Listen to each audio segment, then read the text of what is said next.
What's up, my man Aaron? We are back. Oh, the Jegna and The Thinker is 2022. We're back. New intro. You weren't ready for that one, were you? Hey, look, I was like, what we about to hear? Is this Heat Makers? Is this Jay Dilla? Is this Yeezy? Like, our production budget done went up, bro. I'm like, okay, here we go. That's what I'm talking about. Hey, new year, new intro, new beginning. We're doing Absolutely, interviews, man. new energy. We gotta bring it. And we're gonna Facts, definitely facts. get this thing pushing this year for sure. Yes, Because we sir. want to continue to change that narrative when it comes to Black men doing business, maintaining our mental and physical health, being family people, being fathers, being brothers to one another. And that really highlights our conversation for today. But before we introduce our guests, how you been, man? I seen you got some sun. Been traveling. What's happening? Yeah, I'm doing well. Blessed, man. It's been an interesting look. Full disclosure, came back from Maui. Had a great trip. Me and my lady went out there. Shout out to Tay. We had a wonderful time out there. And then I come back. My son plays in a basketball game. Shout out to T. Tore his MCL in a game. Oh, wow. Man. Hurt his knee. So we're dealing with that. And then last night I'm driving home, having dinner with my buddy. Shout out to Charles. I hit a deer. So my week is just going wonderful. What? But it's not. Hey, look, bro, you can't even call it. You know, me and the deer had a fight. The deer won with the truck. So, you know, and it's crazy. Charles was like, "Oh, what you about to cop a new car? You gonna get this?" I'm like, "Nah, I'm not ready. I gotta stack some more bread." And now it's like, let me go ahead and buy the Bugatti tomorrow. Yeah. Oh, okay. Yeah, whatever. I'm trolling. Nah, but look, I was gonna tell you, man. It looks like you guys are doing well. I saw baby girl. She looks beautiful. I was laughing because I said, she's cute, but I don't know if that's Brandon cute or that's Monica cute. I can't figure out what's what. I give it to the wife, man. You give it to the wife. You give it to the wife. I bring the intelligence. You know, I bring that. She brings the beauty, man. She brings the beauty. Yeah. She looks, man. Hey, look, dude. She looked like, if you would have told that story, like somebody, you told that story that something was going on with you guys a few months ago, like today, like, man, ain't that girl tripping. She just eating away, looking good, man. So blessings to you guys. Blessings to you guys. Absolutely. Thank you, man. Yeah, she's healthy. Family's doing good. You know, and it's just growth. They're all girls, so it's a learning experience for me. I grew up with boys. It's just growth, man. It's just growth. Facts. But let's get ready to bring our guest in. I want to introduce our guest. He goes by the name Jarvis Hill. I want you all to check out his YouTube channel, Jarvis Hill Projected. A little bit about Jarvis. He's a native of Paris, Texas. He graduated with a BA in marketing from Virginia Commonwealth University. Shout out to VCU. I think they're the Rams too. He holds a Series 6 and a Series 63 license with 15 years of experience in banking and financial service industry. He's a business owner with experience over 5 years. He enjoys spending time with his lovely wife and his lovely kids, and his hobbies include hiking and running. And this dude is physical fit too, man. So don't say nothing crazy because the dude is, he's cut, man. Look, I'm running around here looking like Larry Holmes, flabby and sick. So he gonna give me some messages. He gonna give us a little workout tonight too. Hey, he's coming in looking like he just got off the game with the Bengals and the Chiefs, man. He's cut. Man. All right, let's bring this brother in, man. We're gonna welcome Jarvis. What's up, Jarvis? What's up, man? Hey, man. Hey, man. I appreciate that wonderful introduction, man. Absolutely, man. We appreciate you being here, man. And we want to just have a real good conversation with you, man, because we see you doing your thing. You just started your YouTube channel. I've known you now for a little over a year, and I've been telling Aaron, like, man, there's all these dudes that we're connected with over, just throughout the states online. We got to start bringing these brothers together so we can build a better network and really change this narrative amongst Black men not being able to handle business or have businesses, not being fathers, not support one another. We can do, and we do this, but we often don't hear those narratives because we get drowned out by other stuff. So it's kind of crazy. Yeah, man, I'm excited to be here, man. 2022, man, like you say, we got to be not just thinking about just changing, but being a part of the narrative. And, before we get started, man, Aaron, I hope your son is all right, man. I heard you say he tore his ACL. No, it's an MCL. We had the MRI last week, and so shout out to he's limping around and stuff like that. But look, he's a smart kid, so he's gonna fall on his feet, whatever. But and you're a senior too, so it's if any of you guys are athletes, the pain It's just, you know, but there's a lesson in everything, and that's what we've been talking about. There's a lesson in everything. So absolutely. Wow. Yeah. But I appreciate the good the blessings, man, and the good I'll send them some prayers up, man. Absolutely. So Jarvis, tell us a little bit about yourself, where you come from, you know, where you at currently. Tell us about these businesses. Who are you? Who's Jarvis? Yeah, man. So Jarvis Hill, man, born and raised in Paris, Texas. So it's a town like northeast of Dallas, about 2 hours northeast of Dallas, Texas. And so, man, born and raised, I grew up in a single parent household. You know, I seen my mom go to work. She worked extremely hard at the hospital, provided for us. I was the youngest of 5 in that household. You know, my 2 older brothers, they took on that fatherly role, but they were big brothers, right? So, and they ran the streets, man. You know, they ran the streets. They were old. I mean, they were older, and they ran the streets. You know, they sold drugs. It was in a household in Paris, growing up in the 80s and 90s. They got caught up in that. They were selling drugs, right? And you know, they are some good brothers, man. But they were making the wrong decisions. And one of the things they would always tell me, man, like, hey, do what I tell you to do. Don't do as I do. And I took that to heed. So I grew up in Paris. I ended up graduating from Paris High School. After that, I went off to Prairie View A&M. Shout out to PV, HBCU. PV. Now, I said I didn't graduate from PV. Hey, that's all good, because I attended Delaware State too. So we good. Okay. So when I first went off, you know, I was still young and raw, and, you know, I wasn't mature. And so I ended up, you know, dropping out of school, and I moved back to Paris for about 3 weeks. And the reason why it was about 3 weeks is because my 2 older brothers at the time, they were both ended up locked up. They were both incarcerated. And I started, like, the light bulb starting to go off, like, hey, if you stay at this period of time, if you stay here, you're probably going to end up just like that, or if something worse, right? So I started to calculate my future, like, hey, I know I don't know exactly what I want to do, but I know I can't stay in Paris. So I ended up going back to Prairie View and sleeping on my friend's couch for a period of time, because, like, again, I know I didn't want to stay in Paris. So then I ended up moving to Austin, Texas for a couple years. Ended up meeting Megan, which was my girl. We started dating. Ended up being my girlfriend, that now my wife. She graduated from University of Texas. And I'm trying to highlight, you know, make sure that you guys, you know, get the highlight of the story. So we ended up, she graduated from University of Texas. We moved to Richmond, Virginia. And Aaron, I believe you're in Virginia, right? Yeah, yes, sir. Very familiar with there. About an hour and a half from there. Yeah. Okay. So ended up moving to Richmond, Virginia. I went back to school because I knew I wanted to get my degree. Because I know a lot of times they say, you know, a period of time you don't go back to school. I knew I wanted to go back to school and get my degree. Went to J. Sargent Reynolds Community College. Got my associates. Then went on and got my bachelor's from VCU. It is the Rams, Brandon. You got it correct. It is the Rams. There you go. You got it correct. And so then I was on the job, man. I was working a 9 to 5, and something in my spirit started to, like, be unsettled. And I felt the calling. And I started doing some research, started doing some reading, some learning. And then that's when I knew it was something different for me than just the normal of the 9 to 5. That's when I got into entrepreneurship, man. And I've been in entrepreneurship the last 5 years, and I absolutely love it. Big business. Nice. Yeah, nice. Absolutely love it, man.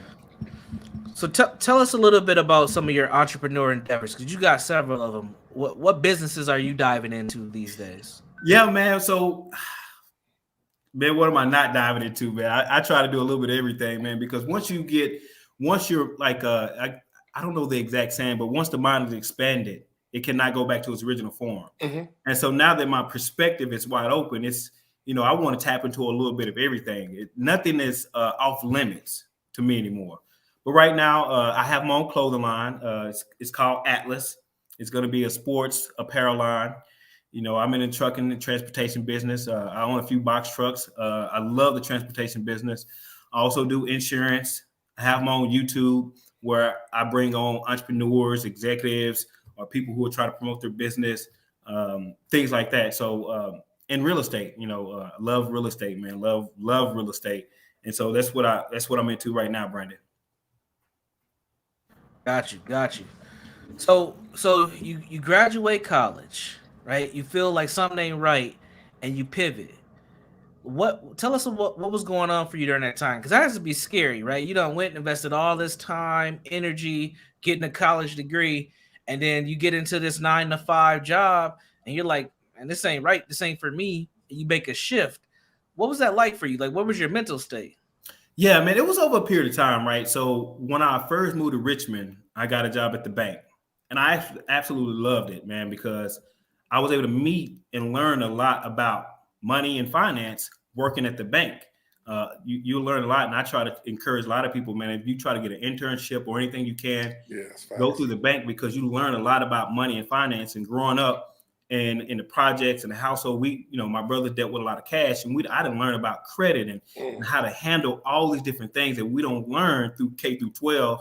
And I'll even submit to, I didn't learn through, my undergrad, the 4 years of college I went to.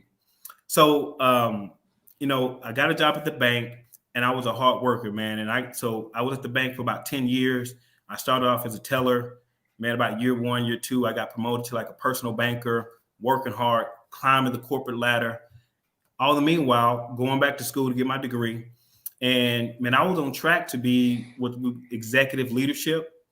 And that's when, like I said, something didn't sit right in my spirit. And I started to read different books and learn about entrepreneurship. And I got into that, what we would call that self-development field. And man, I started learning about self-development and working on yourself. And because, I was a messed up individual, meaning that, like, coming from a single parent household, not having that father figure, not having, I had a lot of support, don't get me wrong, but not having that traditional upbringing, that love and that support that from both parents that you can, you get. And so, I started to do a lot of work on myself. And so when I started doing that, I started to realize that I was wanting to do something more than just come, clock in and clock out. And it was a hard transition, Brandon, because, hey, get a job, go to school. Once you get that degree, now you're set.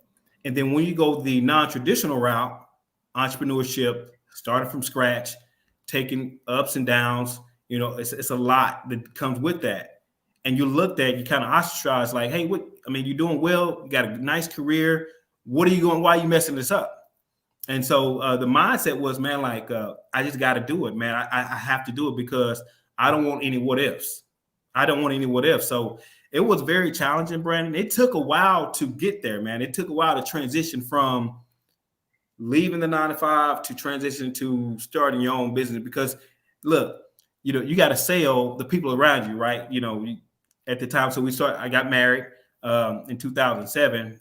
Things going well. So let's be honest. So I had to sell that idea of, hey, I want to go and do this. And, starting a new business, the income is this. You know what I'm saying? A lot of people don't understand that. So it was a lot, man. It was a lot. But like I said, Brandon, I love it, man. I wouldn't change it for the world. So I appreciate that, Jarvis. So I'm going to pivot. Actually, you pivoted right into my question, because I had 2 questions for you. My first question, we'll start with this one, is that you mentioned your partner. And it's funny because a lot of, and I'm not even talking about black men and women, but we're specifically focusing here on black men. Okay. We don't focus or talk about the importance of having a supportive partner when going into any endeavor, whether it be in the corporate realm or actually going into entrepreneurship or just doing anything on your own. Talk about the relationship and how important your wife was to your journey then, and how important your wife is to your journey now. Because a lot of brothers, really, we don't like to talk about it, but I've heard a million times that who you marry is more important than what you actually do for your profession in life. So talk about that a little bit. Listen, I'm gonna say it like this as clear as I can. I'm gonna make sure, because I've always said this behind the scenes, but I get the opportunity to say it. My wife, what's the song Beyonce? Upgraded. My wife upgraded me.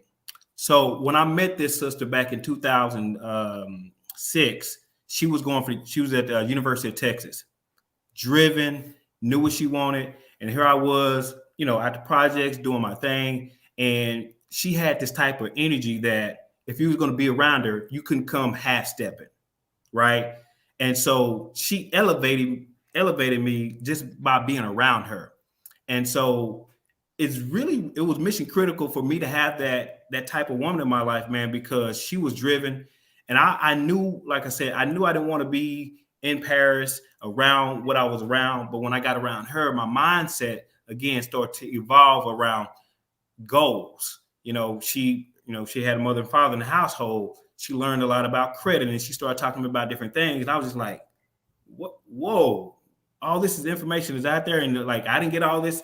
And so even when I first started my business, man, it was in the beginning, it was still a challenge of letting her know, hey, this is what I want to do. And so, like I said, you still have to sell that concept of, hey, I want to go and start my own business. But after you get into it, like, because essentially it's still up on your shoulders, right? You still have to bet on you, right? Mm-hmm. But then you get into it, and that person sees how hard you're working. That person sees you putting in the work day in and day out. And all of a sudden, things start to change. How can I help you here? How can I support? What do you need? So, Aaron, you're absolutely right, brother. My wife is my biggest supporter, my biggest cheerleader. And I wouldn't be in the seat that I am today. I wouldn't be on the trajectory. I wouldn't be projected to where I'm going today without her. Right. Yeah. And I just think that it's important for people to remember that it says, and Brandon knows this because he's married as well. But, when we talk about people being in the trenches, you could have 5,000 employees. You could have 4 employees. The person you're in the trenches with is the one you sleep with, is the one you sleep in the bed with at night. So when you come home and you're like, baby, I didn't get the job, or I didn't get this project, or I just got my biggest check, and now we got to figure out how we disperse the funds. It's the management. And so I think because the majority of success, a lot of successful men, not all. So we're gonna eliminate some of these YouTube and IG things we see in these streets. A lot of successful men have spouses and they have partners. And when I hear them talk, they're also talking about, my wife had this particular idea. My wife helps me manage the books. She saw something that I didn't see. So it's not all the time this idea that we just have all these things here and we're just telling everybody what to do. Our partners, our spouses have a lot of influence on not only the trajectory of the business, but exactly keeping us right mentally. So I always want to talk about that because so many times we just project an image is that we got it when our partners are really, really influential and they help us balance our families as well. I mean, trust me, I saw Brandon going crazy when his wife wasn't in the house. Okay, like I saw it. So he's like, man, look, Brandon, like we order McDonald's every day. Monica tripping, like what y'all, So it's just having that balance. But I always want to talk about that because that's the personal side that I want to talk about. Go ahead, Jarvis. Then I had a second question for you. Yeah. To add to that, Aaron, I think even before we get outside of we're talking about the success and helping manage the books, they see your flaws, right? They see. And they see everything. So you're trying to go out and achieve said success right out there. But internally, you're dealing with, hey, am I good enough? Can I do this? Facts. And it's depending on what they say. And again, it's still all on your shoulders. But that there's someone that you take their word and it's valuable, right? It's a lot of weight. So they could say something to you to deter you to go and fight for that dream or start that business too, right? So, my wife supported me like, hey, don't stop doubting yourself. Because it was years, man, growing up in the household I did, it was years where I doubted myself, that I didn't believe in myself, that I didn't think I could do certain things. And my wife was like, well, hey, where do you get this language from? Why do you think like that? And so having those conversations before we even get to the business, I think it's more important to talk about the building of that person while they're trying to go out and do whatever they want to do. Yeah. Jarvis, and actually you and Brandon, you guys can tag along. Brandon, just chime in whenever. How you talked about a little bit about self-improvement. I like to call it the journey that each of us kind of goes on, because that's really what all it is that it's a journey, because it never really ends. We're all just trying to get better every single day. I know for the last probably 4 years, I've invested more time, energy, and money into my brain and my health, and I've seen positive results. What is it about specifically, I don't know if you can speak to it or not, Black men, to where we just think that we don't have to do any self-improvement, and we think that we can come as we are, and all of a sudden we're going to see these positive results without figuring out, like you said, what are these things? Why do I think this way about myself? How do I view money? How do I view the world? How do I view anything? You know, talk about self-improvement a little bit and why it's so important on the professional and entrepreneurial journey. Man, that's a great question, Aaron. And, you know, for the longest, you know, I've had to make this, I call it the light bulb moment, man. It happened a few years ago for me. Is I had to take a look at my behavior, why I behaved a certain way. Why did I think a certain way? And then, Aaron, I started to do research, more so digging a little bit deeper than the superficial into Black history, right? And find out that, you know, it's a lot of Black men that were entrepreneurs years ago, ancestors that were highly successful that we don't hear about on the surface level. And so once you understand and look at the history of how we've been portrayed and projected, right, in the media, I think I can't speak for every Black person or every Black man that, you know, we come to the table not thinking that we have to put in the work, because I know that anything, if you're trying to be successful, you have to put in the work. Absolutely. And so I think it was me doing a deep dive into the history of where I come from and in the history of Black people and Black men here in America. I think it was really important for me to do that. So now it's when I'm in business, I know it's a certain level of perspective, how people view me, right? And so we come with that, I have to work 3, 4, 5 times harder. When actuality, I'm like, no more. No, I'm gonna work hard and I'm gonna do what I need to do to excel, but I'm not gonna come with the baggage of just because they said or whoever said that we have to work 4 or 5 times harder. No, you do the best you can. You give it whatever you can control in that space. You work hard to control those variables, and then you move forward. But you do have to put in the work. Absolutely. Go ahead, B.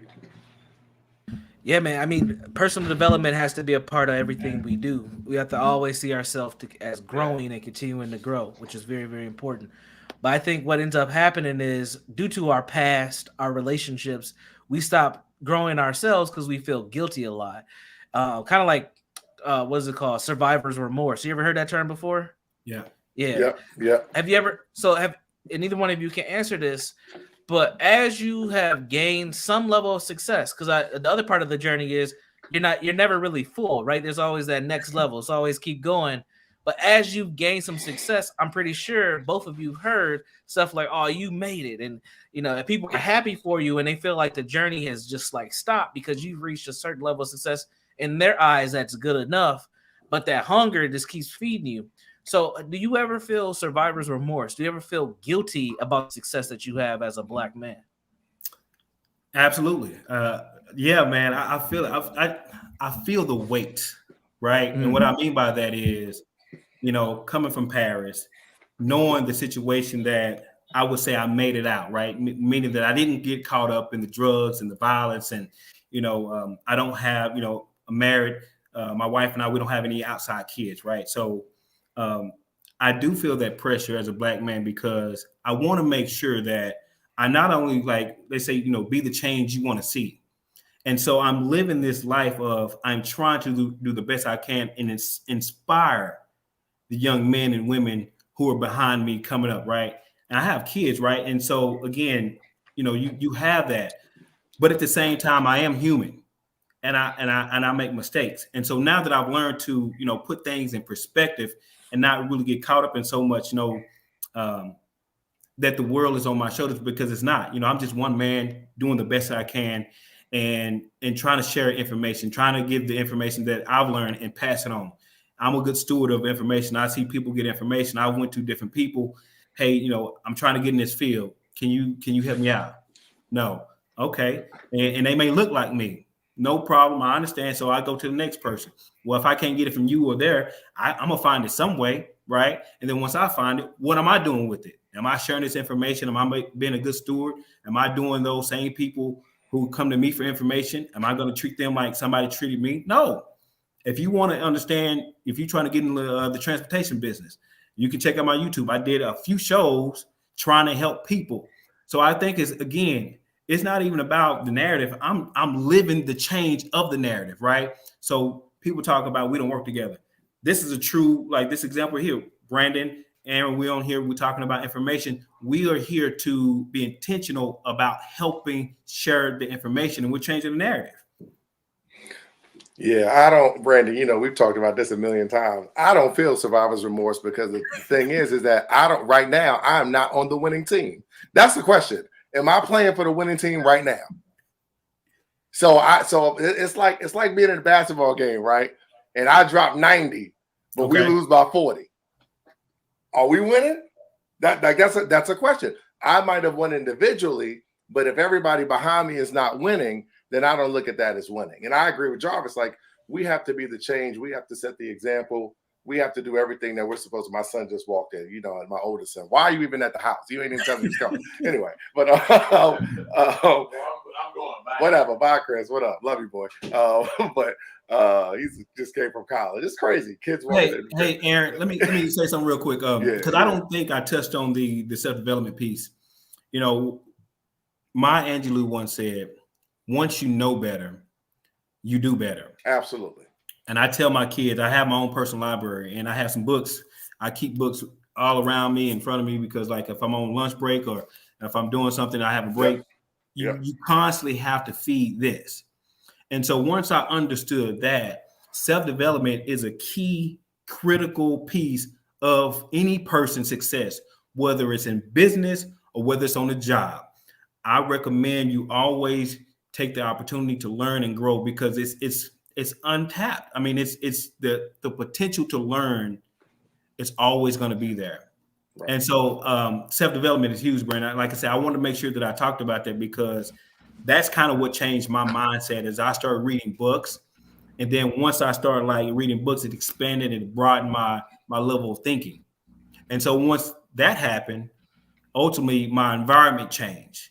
And that's why I tell people when they come to me, we have these one-on-ones, it's like I ask them the first question, well, what books have you read in the last 30 days that's going to change your life? Well, I ain't really read. Okay, so if you want to get into the transportation business, have you read anything about the transportation game? So, you know, because anything I get into beforehand, I read about it. And if I like what I'm reading, then that entices me to go ahead and jump in that industry or that field. So Jarvis, I can tell you the book they read. They read the book of Shade Room and the book of World Star Hip Hop. That's the book they read. But all right, Aaron. All right. Look, you acting like I'm lying. You acting like I'm lying. You're not lying. Acting like I'm. See, I don't like that, Brandon. You know I'm telling the truth. You know I'm telling the truth. It's the truth, and part of the truth is this: a lot of brothers can't read well. That's one of the things. That's the honesty. So what I always suggest is, if reading is a challenge for you, start with articles, because there's a lot of little nuggets in articles, and you can read that on your phone. And if that's a challenge, like let's say you just legit have like a reading disorder, there are tons of videos on YouTube where you can get some quality information that can help you get your mindset, as Jarvis was saying, in the right direction. But I think what happens is a lot of brothers just get defeated, and then they start trying to figure out how to finesse life, and not understanding that life will finesse them even harder. And that happens all the time. That's a great point, man. And you know, that's a real thing too, man. And I would throw out there audiobooks too. You know, you can listen to a lot of different books. And you're absolutely right, Brandon, man. I don't think we know. We've been so at this point paralyzed that we don't even go and fight to get the information, or it's right in the palm of our hands, or like you say, listening. So you're absolutely right, Brandon. Yeah, absolutely. Aaron, did you have another question? No, I think he touched on it. It's funny because I'm looking at my he was saying it. I pulled up some of the books the last like 5 books I read: ABCs of Real Estate Investing, Money in the Streets, Bitcoin Clarity, Options Trading, Wake Up and Live.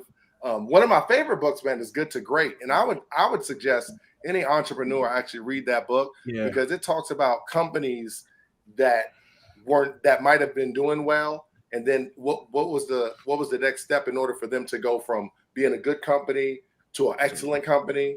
And then it also talks about companies that were doing excellent, but they had to make an adjustment because maybe their economic things had changed in their business. A company that was big in real estate in the 90s, all of a sudden you have a big economic downturn and now they have to shut down different things. So there's a million books out there, but Jarvis said it best. There's people out there that are doing things better than you. And if you're not the master at your craft, you should always be reading and learning. That's why I said it's a journey. So yeah, excellent discussion. Let's get back to the being an entrepreneur as a Black man. Let's get to the realness of it, because I know it's no matter how good I am in my level of service, no matter how good I am in my IQ of my running my numbers or my business, I know that certain people won't deal with me because I am a Black man, right? Do I let that stop me? No, absolutely not. No. And in fact, because I do everything above board, I have a high moral compass and I have a high sense of integrity. So it's actually, I look at it as, hey, you don't want to do business with someone like me, then it's not the issue of me. Then it's obviously you have a problem. And in terms of why you not want to do business with me, if we're coming to the table, I'm bringing value, adding value to whatever we're trying to do, and then you don't want to do business. So you look at that, because that is a social conditioning that I believe that's out there, and it's a real thing. So we have to have a mental strong mindset. Again, that's getting back to the history of, once you learn about the history of the Black men and women who had businesses, right, that went through a lot tougher times than we did and still were successful, I look at those things and I put those on my shoulders, because I live on the backs and the shoulders of those ancestors who come before me. So every day I get up, I look to go serve at a high level. I understand the way some people may perceive me just because what I look like, but I do not let that stop me. I do not let that deter me what we're trying to do. Right. Absolutely. So what have been some of those barriers, though? Because let's get into it. We know racism, white supremacy is a real thing. It gets in our way. What have been some challenges that you face, either with racism, white supremacy, or other things, anti-Blackness, other things that get in our way as a Black man who has reached some level of success? Oh man, that's a loaded question. you said let's go there. We're gonna go there. Obviously, like I said, growing up in Paris in the 80s and 90s, man, it was you seen a lot, right? And you get profiled. I was growing up, I got profiled, right? You fit the description. And you look at the things that are going on nowadays, it's like, man, it was a blessing that I had got pulled over one time. It was dark, it was late at night.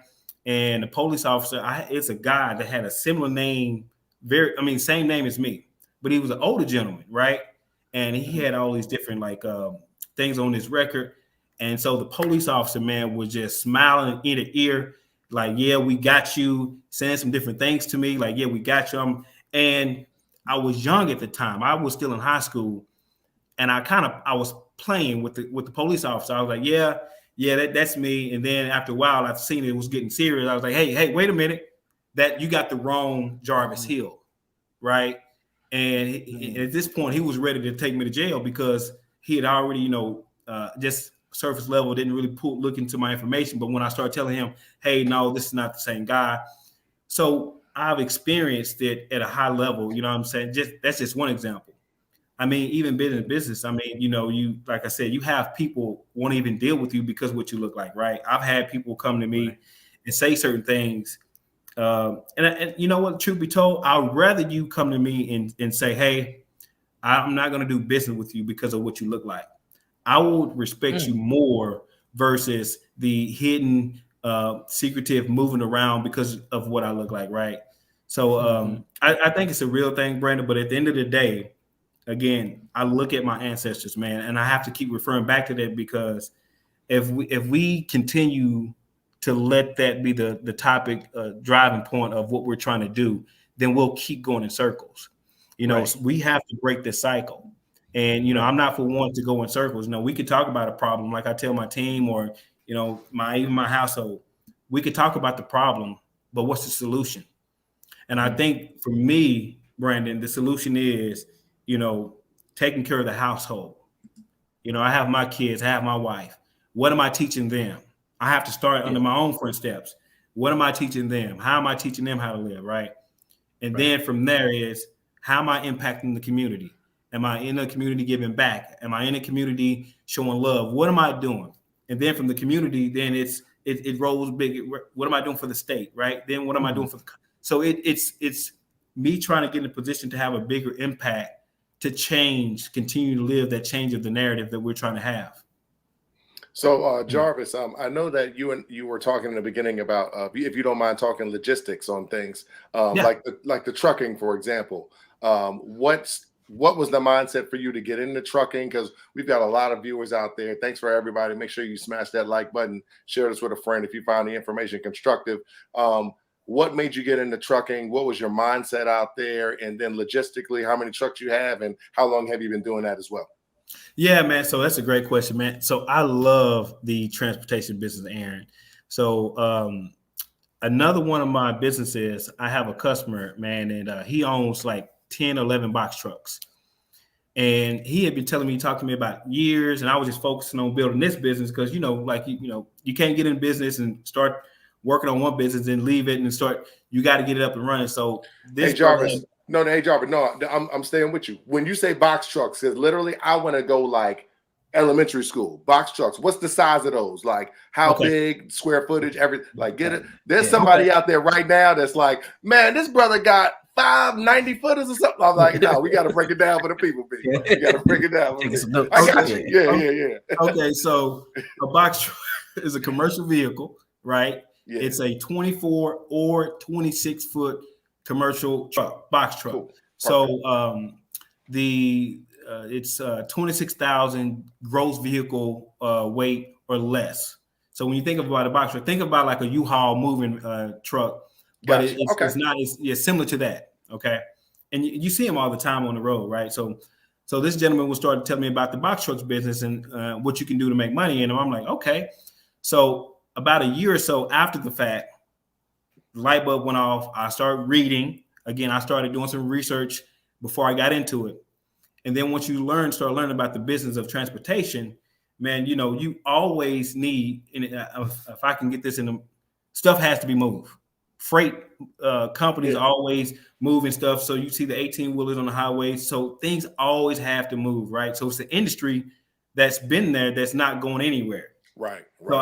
So Aaron, if it's and that's the most simplistic way I can think of saying it, but I like to be in businesses or industries that's a necessity there. It's the demand is already there. So think about if you're out there and you're trying to start a new business, I always first and foremost recommend read about it.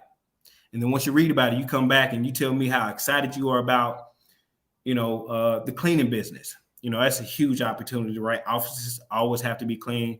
I have a good friend that she's in the cleaning industry doing very well. Read about it. Do your research over it.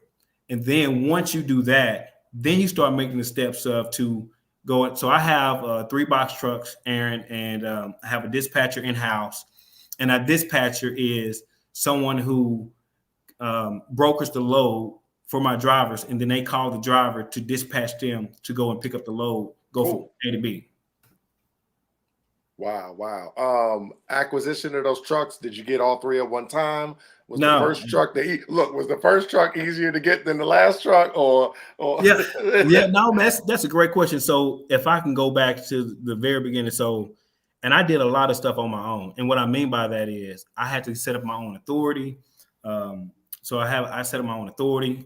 It was a lot of reading. You can go and pay people to do this, but I know as an entrepreneur, you have to keep your expenses, the stuff that you pay out really low, right? You can outsource a lot of stuff, but if you can do it, if you make the time, because we all have time and we waste a lot of time, and I don't have time. Well, you have time.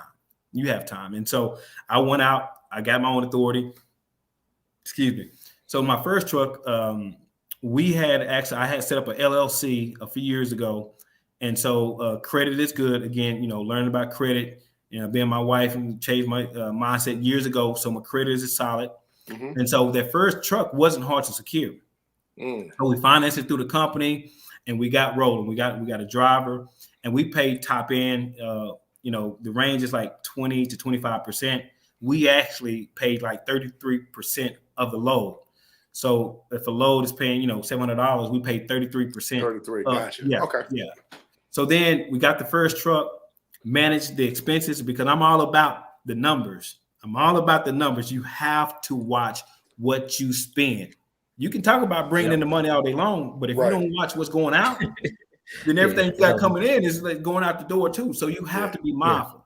And so in a very simplistic way, like I tell my kids, hey, how much are you bringing in? Okay, got it.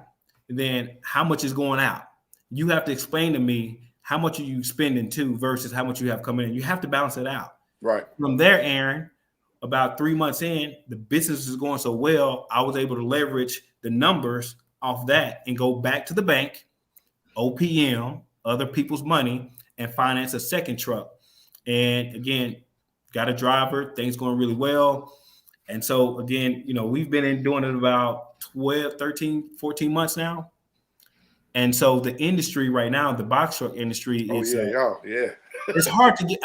It's not hard to get into, but the box trucks, again, these commercial vehicles are hard to find because right after I got into them, it was like a boom or something. I don't know. Because of COVID. COVID. Yeah. There you go. And man, I'm telling you, and it's still going, right? You can run through Amazon. You can run these brokers out here offering $2.50 a mile and up. And so, and when I say $2.50 a mile, because you get paid per mile, that's real good, right? And so, with our business, because our customer service, and again, let's get back to the black entrepreneur, black businessman, right? Mm-hmm. Right. Being in the transportation game, they don't really mind what you look like. They want their freight moved safely from point A to point B. Yep. And we communicate from point A to point B. And the reason I say we communicate, when I got into this business, I didn't realize these brokers like, man, why do you answer your phone every time I call? We want to know, we want to get an update on where your driver is. And we answer the phone, we let them know, hey, we're en route. Hey, we had a flat tire. We called them before they have to call us. We let them know. So our level of service. So we now say, hey, they call us now. Hey, we want you to take a load from here to there. But guess what? We set our own prices. You're not getting $250. It's going to cost you to do business with us because the way we handle business. Yeah. I just want to say something. I'll be 30 seconds. Jarvis literally told us exactly how he started the business. He gave us logistics on the truck and size. He didn't have janky credit when he walked through the door. He had his things in order. He showed you how much he possibly could charge. He went through the whole, like this is, I'm just pointing that out for the listeners. Jarvis, that's a gem start to finish, but it also gave people a realistic view of the business. No fairy tales, no Lamborghinis, no Bugattis. This is what we did. This is how we're doing it. This is where you can be. And I just really appreciate you breaking down that journey. I didn't mean to interrupt you earlier, but literally, I want everybody ground floor, ground level. This is something that you can logistically get into. The other important thing that you said is that you guys had your credit together, because so many times, and I think it's just, and Greg was talking, shout out to Greg, that's one of our viewers, longtime viewer, but so many times we try to skip steps and we're looking for a course or somebody to say, well, I don't have my credit good. I don't have any money saved up. How can I really get this 9,000 foot truck? And what Jarvis is saying is that, no, you can get into business a little bit easier when you have your things in order. And I think that's just really important for our listeners and people to get that. Having things in order can make your business so efficient. And when you talk about a brother that's talking about communication, I mean, that's what separates, forget about a black business, that's what separates a business that's okay from a business that's excellent in any field. How well you communicate with the customer. Jarvis's customer service is excellent. We hear the joke all the time. You go to Chick-fil-A, it's how may I serve you? You go to McDonald's, what you want? Which one? Who got the better service? Yeah, you know. So I really appreciate you dropping. No, I appreciate you dropping those dimes. We keep it light, but I want people to understand just the gravity of what you just shared, because that's literally somebody 19, 20 years old is like, credit good, save up a little bread. Okay, I think I can figure this out. So I appreciate that, Jarvis. Appreciate it. Let me add to that real quick. Because I also want people to understand, like, when I was in high school, man, I didn't do well. I didn't do well in high school. You know what I mean? Like, and when I say I didn't do well, like, I did enough to pass and make good grades to stay on the football field. And so again, I grew up with this mindset of like, you know, I didn't do well in school, so I guess I'm not going to really do well in life, in a sense of like financially, right? Financially. And then once I got out there, I started realizing it's not really about the A, B's, and C's.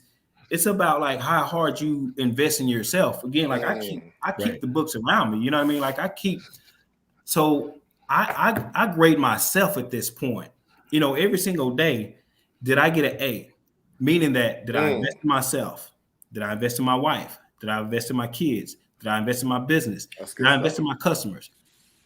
A, B, C, or D, right? Did I get a passing grade? I grade myself. I am my biggest critic. That's why I don't get caught up anymore about, you know, what I look like or who I'm trying to serve. No, I am grading myself because I now know the recipe is you have to develop and grow into yourself. And again, once you pour into this, my kids are funny, right? Let me tell you a side story is I ride in the car. I don't listen to music anymore. Now I still, when I'm in the car, I'm riding in the car on my drive into work.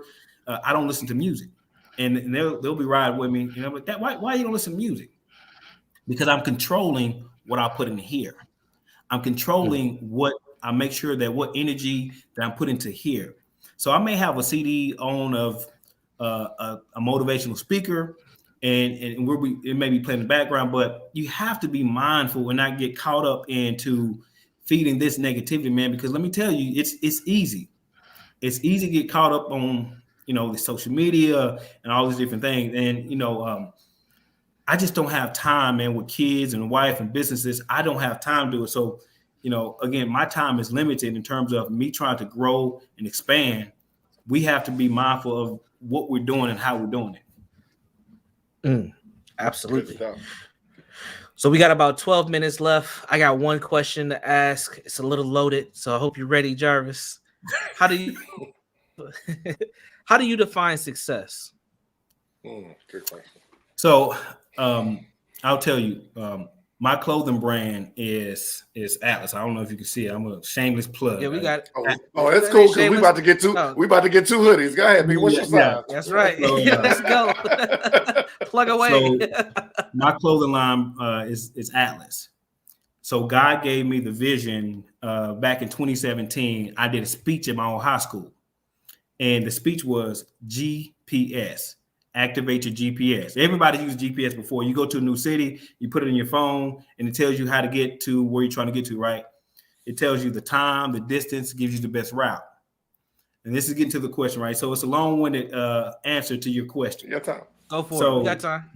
So GPS, goals. You got to have your own goals. The P is for persistent. You got to work hard. You're going to face obstacles. There's going to be some backups. There's going to be delays. But once you reach said destination, that's your success. That's your success. So if I map out, said I want to achieve something within 6 months, I want to lose 10 pounds over the next 6 months, right? Once I reach that destination, I'm now considered successful because even on the GPS is you have arrived, right? So I think once you bring it down to a very basic level of, hey, create your own goals. And once you reach that goal, that's your success. If I have a goal to be a school teacher, once I now I'm working toward that and achieve that's now my goal. I would just fashion people to always input new goals once you reach that destination. And that's how defined success is. It's not about having things out there. It's about my wife and I having our couple goals, right? Our relationship goals, what we're trying to achieve together. It's me having my own individual goals. It's my kids at their level. What are they trying to do? What are their goals? And once they hit those goals, we always reset and put in new routes and new destinations. That's what I would define as individual success or success. You know, Brandon, that's a very different definition. No, Brandon, I said that's a very different definition. Can you hear me? Of all, yeah, I just want to, you're going. You got a little delay. Can you hear me, Brandon? Yeah, go for it. Go ahead. You sure? You good? Okay. No, I was just saying that's a different definition. Okay, that's a different definition of success than all the things that we talked about in previous episodes where people are talking numerically or having stuff. What Jarvis is specifically focused on is basically what's the best fit for you and your family. And if that fits for you and if that works for your family, that's success. And I think that we all could take a lesson from that, because that's what Jarvis was talking about. Stop feeding your mind. If you keep on feeding your mind, I got to hit a number, I got to hit a number, I got to hit a number. And then all of a sudden that becomes your definition of success. And you get lost a little bit when your family is healthy, your family's happy, you guys are doing well, you're making an impact in your community. That might be your success. Everybody's journey is different, but it's got to be those internal things, not those external things. So I really appreciate you sharing that, Jarvis. Absolutely. You know, the saying is we got to stay in your own lane. And that's, hey, I stay in my own lane. Yeah, absolutely. Absolutely. Now, Jarvis, you mentioned a few books. You've held up a few books. If you were young, let's date back to when you were 18, 19, 20 years old. What's a book or a resource you would give yourself to help you get to where you are either quicker or be even further than you are today? Two. Rich Dad, Poor Dad, and The Miseducation of a Negro. Those two. Any reason why? Any reason why those two? Because Rich Dad, Poor Dad, he breaks the author breaks it down in a very simplistic way, and this is my understanding of it: how rich people spend money and how poor people spend money. That's the general concept. And so I said, if I want to be over here, then I must do these things, and then if I'm gonna be over here, then these are the things that are going to happen. So at a very simplistic level, he broke down how rich people spend money and versus how poor people.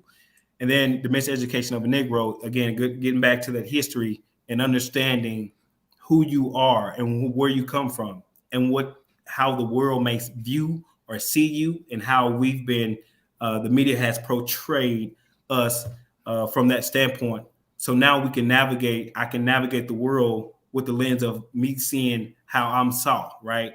How people view me, right. Not knowing my story of, man, I'm the nicest guy you ever meet, right? I'll share the information. I'll give you shirt off my back, right? But then if you take the stance of, well, just because I look a certain way, that's not my problem anymore, right?